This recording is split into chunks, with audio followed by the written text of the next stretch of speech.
आज के लेक्चर में हम second chapter real and complex numbers के बारे में पढ़ेंगे।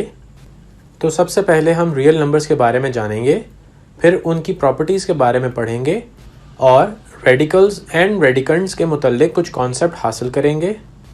तो चलें शुरू करते हैं। रियल नंबर्स क्या होते हैं और उन्हें नंबर लाइन पर कैसे रिप्रेजेंट करते हैं? Real numbers. सबसे पहले हम रियल नंबर्स की डेफिनेशन को डिस्कस करते हैं। रैशनल नंबर के सेट और इररेशनल नंबर के सेट के यूनियन से हासिल होने वाले सेट को रियल नंबर्स कहा जाता है। रियल नंबर्स के सेट को इन सिंबल्स के थ्रू डिनोट किया जाता है। नेचुरल नंबर्स वो नंबर्स जो कि हम सर्टेन ऑब्जेक्ट्स को काउंट करने के लिए यूज करते हैं, उन नंबर्स के सेट को नेचुरल नंबर का सेट कहा जाता है।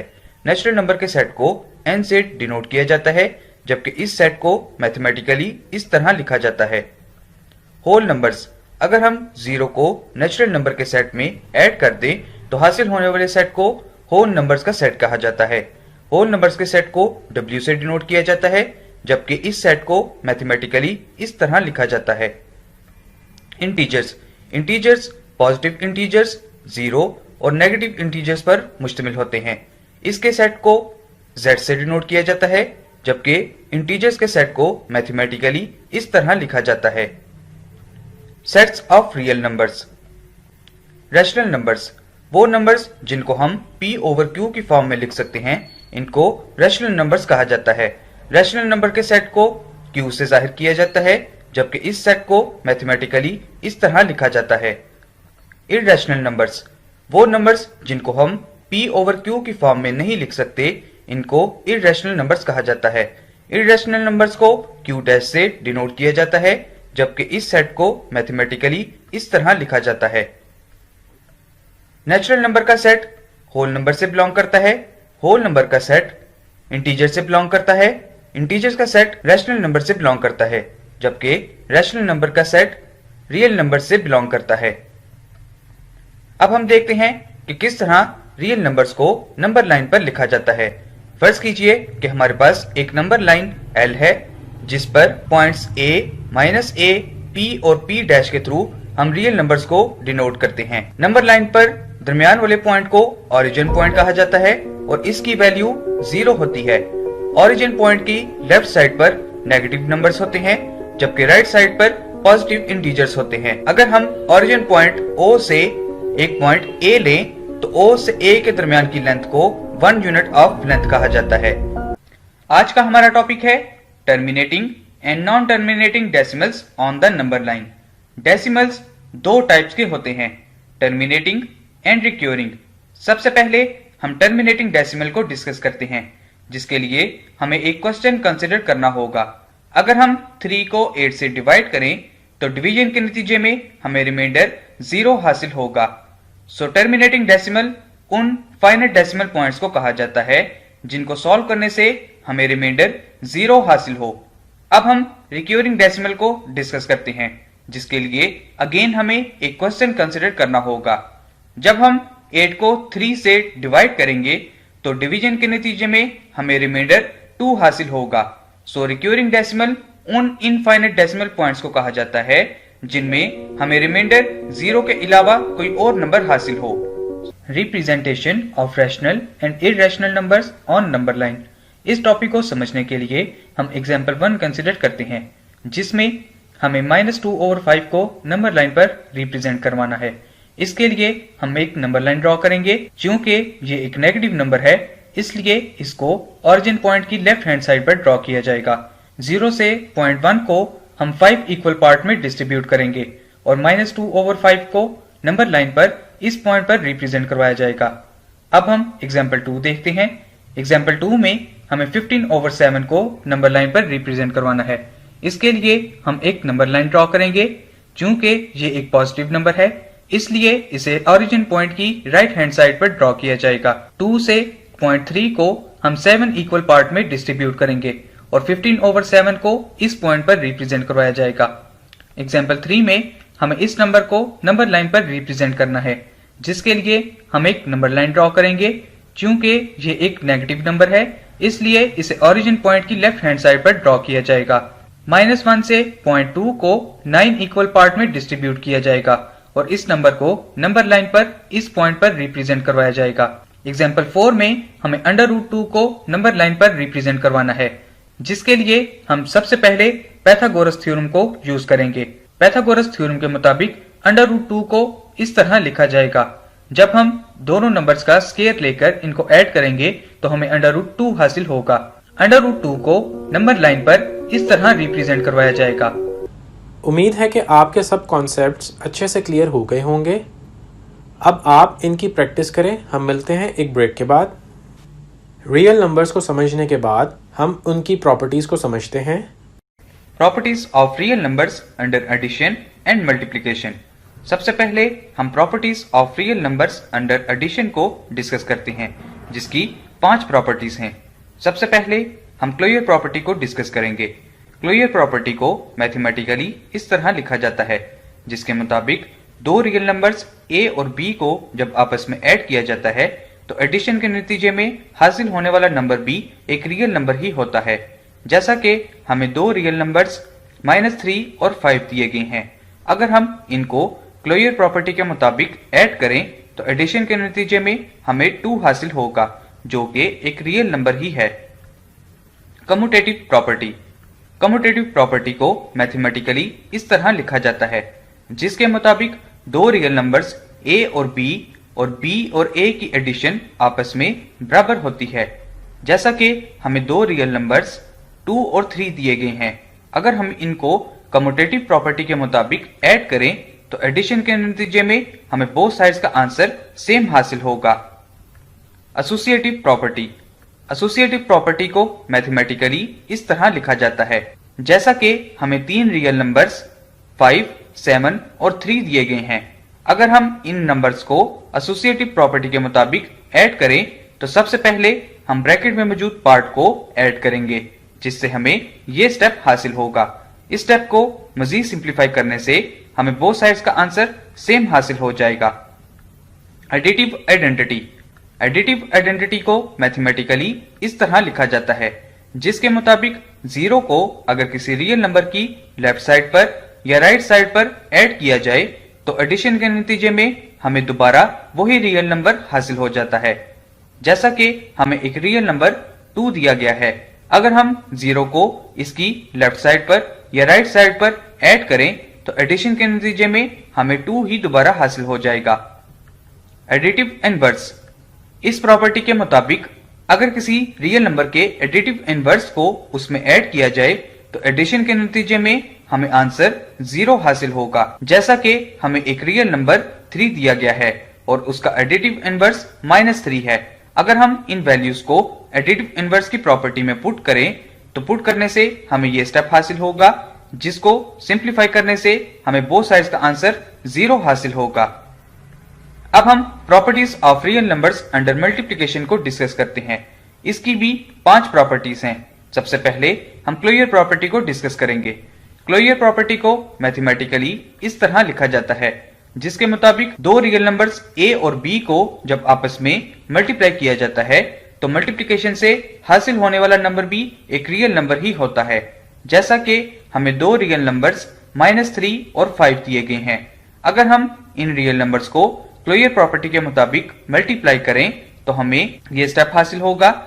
इस स्टेप को सिंप्लीफाई करने से हमें -15 हासिल हो जाएगा, जो कि एक रियल नंबर ही है। Commutative property.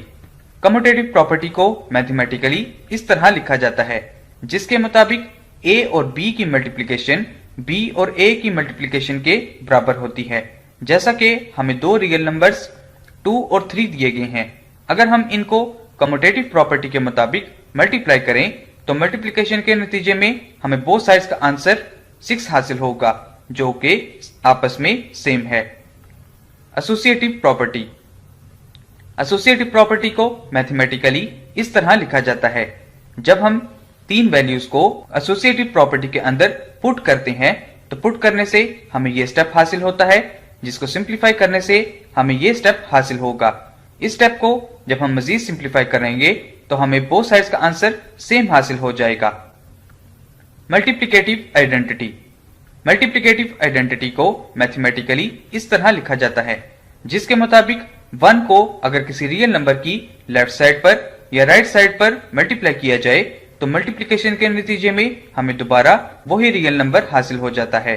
जैसा कि हमें एक रियल नंबर 2 दिया गया है, अगर हम 1 को इसकी लेफ्ट साइड पर या राइट साइड पर मल्टीप्लाई करें तो मल्टीप्लिकेशन के नतीजे में हमें बोथ साइड्स का आंसर 2 ही दोबारा हासिल होगा।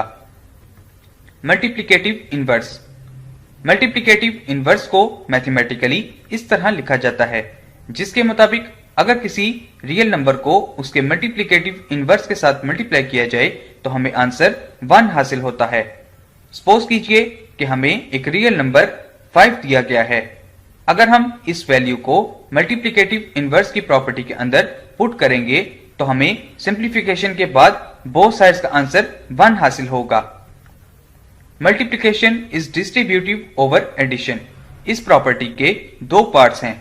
पहले पार्ट को मैथमेटिकली इस तरह लिखा जाता है, जबकि दूसरे पार्ट को मैथमेटिकली इस तरह लिखा जाता है। अब हम पहले पार्ट को कंसिडर करते हैं, जिसके लिए हमें 3 वैल्यूज 2, 3 और 5 दी गई हैं। इन वैल्यूज को हम प्रॉपर्टी के अंदर पुट करेंगे, जिसको सिंप्लीफाई करने से हमें ये स्टेप हासिल हो जाएगा। इस स्टेप को जब हम मजीद सिंप्लीफाई करेंगे तो हमें बोथ साइड्स का आंसर सेम हासिल होगा। Multiplication is distributive over subtraction. इस प्रॉपर्टी के भी 2 पार्ट्स हैं। पहले पार्ट को मैथमेटिकली इस तरह लिखा जाता है, जबकि दूसरे पार्ट को मैथमेटिकली इस तरह लिखा जाता है। अगर हम पहले पार्ट को कंसिडर करें तो हमें 3 वैल्यूज 2, 5 और 3 दी गई हैं। इन वैल्यूज को जब हम प्रॉपर्टी के अंदर पुट करेंगे तो पुट करने से हमें यह स्टेप हासिल होगा, जिसको सिंप्लीफाई करने से हमें यह स्टेप हासिल हो जाएगा। जब हम इस स्टेप को मजीद सिंप्लीफाई करेंगे तो हमें बोथ साइड्स का आंसर सेम हासिल होगा। Properties of equalities of real numbers. 6 properties दी गई हैं, जिनको बारी बारी हम डिस्कस करेंगे। सबसे पहले हम रिफ्लेक्सिव प्रॉपर्टी को डिस्कस करते हैं। रिफ्लेक्सिव प्रॉपर्टी की एग्जाम्पल ऐसे है जैसे कोई इंसान अपने आप को आईने में देखे तो उसे अपना आप ही नजर आता है। रिफ्लेक्सिव प्रॉपर्टी को मैथमेटिकली इस तरह लिखा जाता है। Symmetric property. सिमेट्रिक प्रॉपर्टी की एग्जाम्पल के लिए हम कंसिडर करते हैं कि हमें एक तराजू दिया गया है, जिसकी लेफ्ट हैंड साइड पर हमने डॉलर्स रखे हैं, जबकि राइट हैंड साइड पर हमने एक बैग रखा है। इन दोनों ऑब्जेक्ट्स का वेट आपस में बराबर है। अब हम एक और तराजू लेते हैं, जिसकी राइट हैंड साइड पर हम डॉलर्स को रखेंगे और लेफ्ट हैंड साइड पर हम बैग को रखेंगे। तब भी इन दोनों तराजू का वेट आपस में बराबर होगा। सो सिमेट्रिक प्रॉपर्टी के मुताबिक अगर A B के बराबर है तो B भी A के बराबर ही होगा। Transitive property. ट्रांजिटिव प्रॉपर्टी की एग्जांपल के लिए हम कंसिडर करते हैं कि अली और उमर का वेट आपस में बराबर है, जबकि उमर और अहमद का वेट आपस में बराबर है, जिसकी वजह से अली और अहमद का वेट भी आपस में बराबर होगा। सो ट्रांजिटिव प्रॉपर्टी के मुताबिक अगर A B के बराबर है, B C के बराबर है, तो A और C भी आपस में बराबर होंगे। Additive property. एडिटिव प्रॉपर्टी के लिए हम अगेन एक तराजू कंसिडर करते हैं, जिसकी लेफ्ट हैंड साइड पर हमने एक बॉक्स रखा है, जबकि राइट हैंड साइड पर हमने कुछ पेंसिल्स रखी हैं। इन दोनों ऑब्जेक्ट्स का वेट आपस में बराबर है। अगर हम बोथ साइड्स पर इक्वल नंबर ऑफ ऑब्जेक्ट्स को ऐड करें तो हमें तब भी इनका सेम वेट ही हासिल होगा। सो एडिटिव प्रॉपर्टी के मुताबिक अगर A B के बराबर है और हम बोथ साइड्स पर C को ऐड करते हैं तो एडिशन के नतीजे में हमें बोथ साइड्स का सेम आंसर हासिल होगा। Multiplicative property. मल्टीप्लिकेटिव प्रॉपर्टी के मुताबिक अगर A B के बराबर है और हम बोथ साइड्स पर C को मल्टीप्लाई करते हैं तो मल्टीप्लिकेशन के नतीजे में हमें बोथ साइड्स का सेम आंसर हासिल होगा। Cancellation property. कैंसिलेशन प्रॉपर्टी की 2 टाइप्स होती हैं, for addition and for multiplication. सबसे पहले हम कैंसिलेशन प्रॉपर्टी फॉर एडिशन को डिस्कस करते हैं, जिसके लिए हम कंसिडर करते हैं कि हमारे पास एक तराजू है जिसकी बोथ साइड्स आपस में बराबर हैं। अगर हम बोथ साइड्स से डॉलर्स को रिमूव कर दें तब भी हमें बोथ साइड्स का वेट सेम ही हासिल होगा। सो कैंसिलेशन प्रॉपर्टी के मुताबिक अगर A और C और B और C की एडिशन आपस में बराबर है और बोथ साइड से C को कैंसिल कर दिया जाए तब भी हमें a और b सेम ही हासिल होंगे। Cancellation property for multiplication. इस प्रॉपर्टी के लिए हम कंसीडर करते हैं कि हमारे पास एक तराजू है जिसकी बोथ साइड्स का वेट आपस में बराबर है। अगर हम इस तराजू को दो हिस्सों में स्प्लिट कर दें तब भी इसका वेट बराबर होगा। सो कैंसिलेशन प्रॉपर्टी फॉर मल्टीप्लिकेशन के मुताबिक अगर a और c की मल्टीप्लिकेशन b और c की मल्टीप्लिकेशन के बराबर है और बोथ साइड से c को बाय डिवीजन कैंसिल कर दिया जाए तब भी a और b आपस में बराबर होंगे। Properties of inequalities of real numbers. ये हमें 5 प्रॉपर्टीज दी गई हैं, जिसमें सबसे पहले हम ट्राइकोटोमी प्रॉपर्टी को डिस्कस करते हैं। इस प्रॉपर्टी के मुताबिक दो रियल नंबर्स के दरमियान एक वक्त में एक स्टेटमेंट ट्रू होती है, या तो a b से बड़ा होता है, या a b आपस में बराबर होते हैं, और या a b से छोटा होता है। इस प्रॉपर्टी को मैथमेटिकली इस फॉर्म में लिखा जाता है। Transitive property. इस प्रॉपर्टी के मुताबिक अगर सारा मारिया से छोटी है और मारिया आमना से छोटी है तो सारा आमना से भी छोटी होगी। इस प्रॉपर्टी को मैथमेटिकली इस फॉर्म में लिखा जाता है। अगर a b से छोटा है और b c से छोटा है तो a c से भी छोटा होगा। इसी तरह अगर a b से बड़ा है और b c से बड़ा है तो a c से भी बड़ा होगा।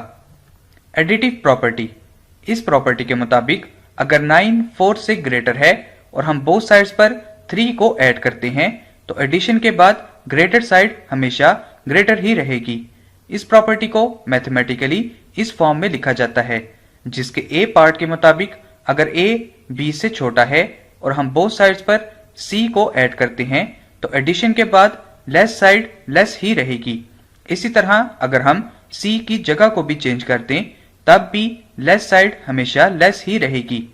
b पार्ट के मुताबिक अगर a b से बड़ा है और हम बोथ साइड्स पर c को ऐड करते हैं तो एडिशन के बाद ग्रेटर साइड ग्रेटर ही रहेगी। इसी तरह अगर हम c की जगह को भी चेंज कर दें तब भी एडिशन के बाद ग्रेटर साइड ग्रेटर ही रहेगी। Multiplicative property. इस प्रॉपर्टी के मुताबिक अगर 9 4 से ग्रेटर है और हम बोथ साइड्स को 3 से मल्टीप्लाई करते हैं तो मल्टीप्लिकेशन के बाद ग्रेटर साइड हमेशा ग्रेटर ही रहेगी। इस प्रॉपर्टी को मैथमेटिकली इस फॉर्म में लिखा जाता है। अगर a b से ग्रेटर है और हम बोथ साइड्स को c से मल्टीप्लाई करते हैं तो मल्टीप्लिकेशन के बाद ग्रेटर साइड ग्रेटर ही रहेगी। इसी तरह अगर हम c की जगह को भी चेंज कर दें तब भी मल्टीप्लिकेशन के बाद ग्रेटर साइड ग्रेटर ही रहेगी। अब अगर हम कहें कि 4 9 से लेस है और हम बोथ साइड्स को 3 से मल्टीप्लाई करते हैं तो मल्टीप्लिकेशन के बाद लेस साइड हमेशा लेस ही रहेगी। इस प्रॉपर्टी को मैथमेटिकली इस फॉर्म में लिखा जाता है।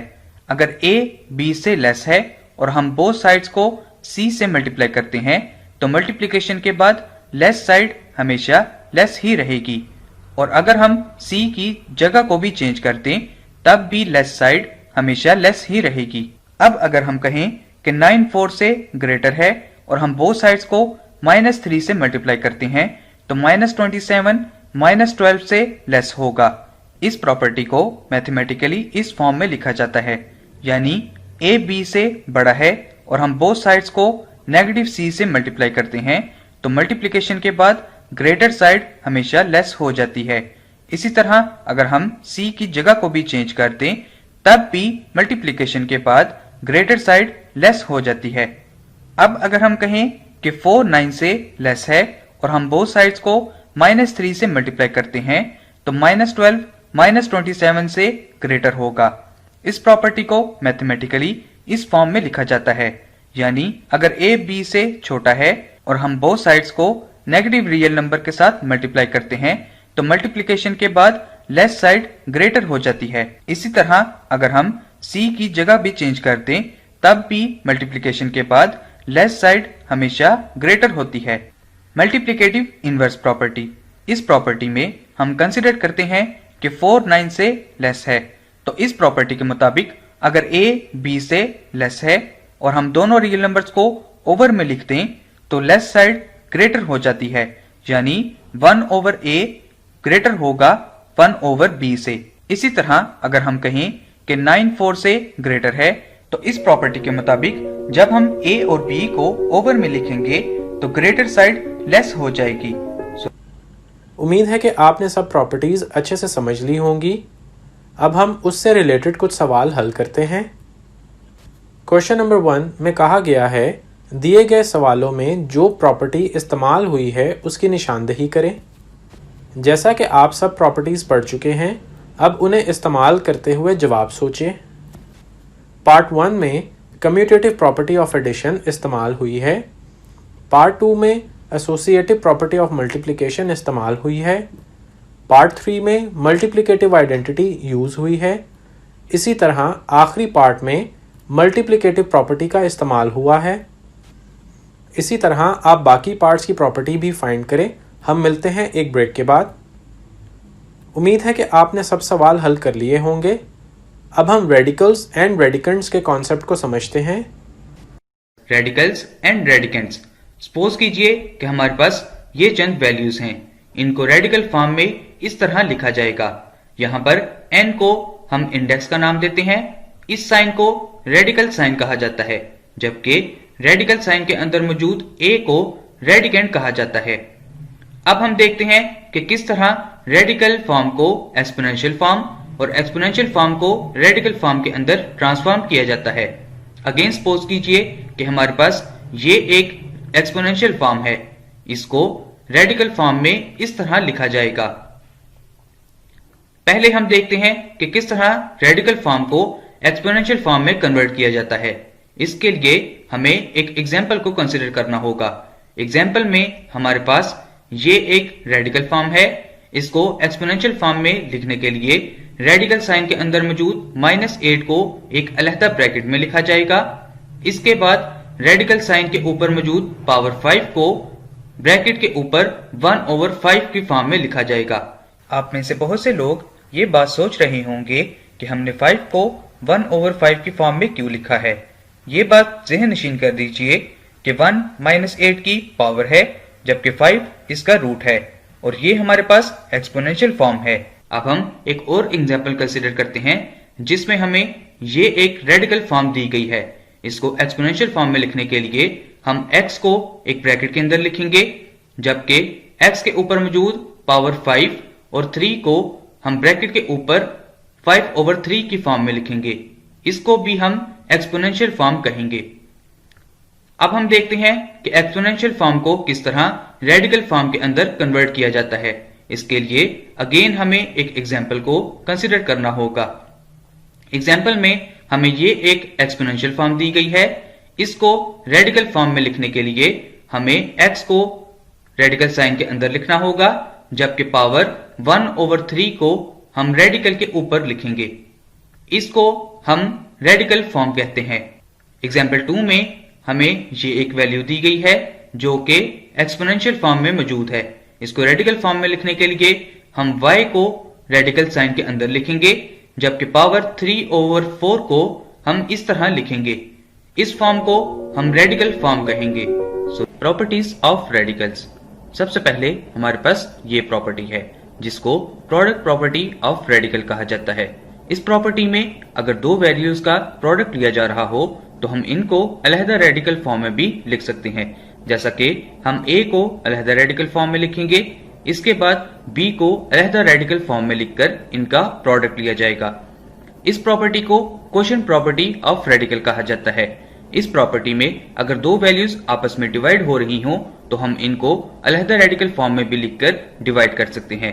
जैसा कि हम a को अलहदा रेडिकल फॉर्म में लिखेंगे, इसके बाद ओवर का साइन आएगा, जबकि b को अलहदा रेडिकल फॉर्म में लिखकर इन दोनों वैल्यूज को डिवाइड किया जाएगा।